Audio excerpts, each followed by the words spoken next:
Andijon davlat tibbiyot instituti 303 guruh talabasi Hojimatova Xushnoza. Mavzu osteoxondroz. Osteoxondroz kasalligi umurtqa orqa disklari, umurtqa suyaklarining va ularning atrofidagi to'qimalarda degenerativ distrofik o'zgarishlar bilan kechadigan surunkali kasallik hisoblanadi. Odatda bo'yin, ko'krak va bel sohalarida ko'proq uchraydi bu. Asosan katta yoshli insonlarda uchratish mumkin bu kasallikni. Kelib chiqish, ya'ni etiologiyasini gapirsak, kasallik quyidagi omillar tufayli kelib chiqishi mumkin. Statik yuklama, ya'ni uzoq vaqt kompyuterda o'tirish yoki tik turish oqibatlarida kelib chiqadi. Qiyin jismoniy ish, og'irlik ko'tarish, orqa mushaklarning zaifligi, ortiqcha vazn, yosh bilan bog'liq o'zgarishlarda, orqa yoki umurtqa shikastlanishlarida, genetik moyillikda, gormonal disbalanslar o'zgarganida yoki qon aylanishi buzilgan holatlarda bu kasallikni uchratishimiz mumkin. Patogeneziga kelsak, patogenezi umurtqalararo disklarda suv yo'qotilishi, disklar siqiladi, yoriqlar hosil bo'ladi, orqa miya nervlari siqilgan holatlarda, reaktivlik, yallig'lanishlar kelib chiqqan holatlarda yoki umurtqa deformatsiyalanadi, ya'ni suyak o'smalari, osteofitlar paydo bo'lishi mumkin. Va bu kasallikning belgilariga keladigan bo'lsak, kasallik joylashgan sohasiga qarab belgilar quyidagicha bo'ladi. Servikal osteoxondroz, ya'ni bo'yin sohasidagi belgilar bo'yinda og'riq, harakat cheklanishi bo'ladi. Bunda bosh og'rig'i, bosh aylanishi kelib chiqadi, qo'l va barmoqlar uvishadi, qon bosimi o'zgaradi, ko'z oldi qorong'ilashuvlarni keltirishimiz mumkin.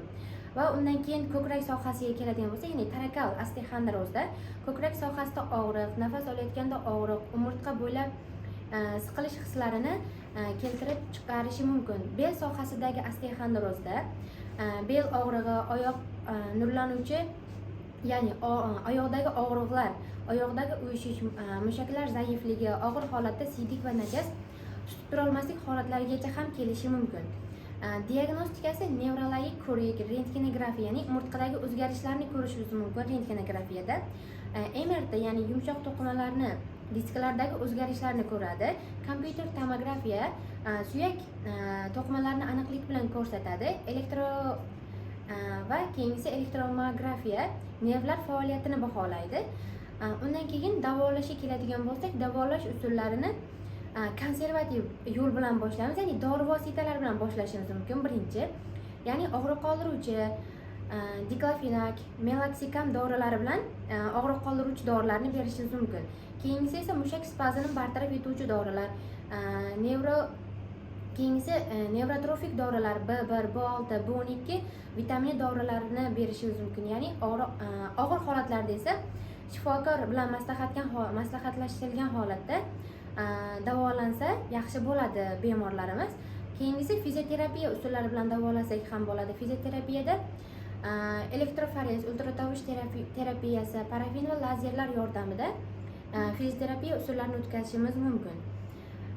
Oldini olishga keladigan bo'lsak, oldini olishda to'g'ri holatda o'tirish va turish qoidalariga rioya qilishimiz, og'irlik ko'tarmaslik, sport bilan muntazam shug'ullanib turishimiz, ya'ni suzish ayniqsa inson organizmiga foydali hisoblanadi.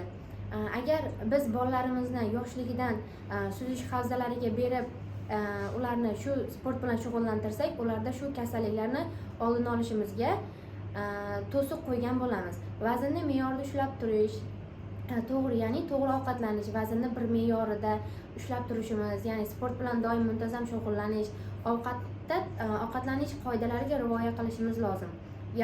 Keyingisi esa to'g'ri yotoq hisoblanadi. To'g'ri yotoqda umurtqalarimiz shikastlanib yoki umurtqalikda qiyshayishlar, lordoz kifoz holatlarida o'zgarishlar keltirib chiqarishi mumkin.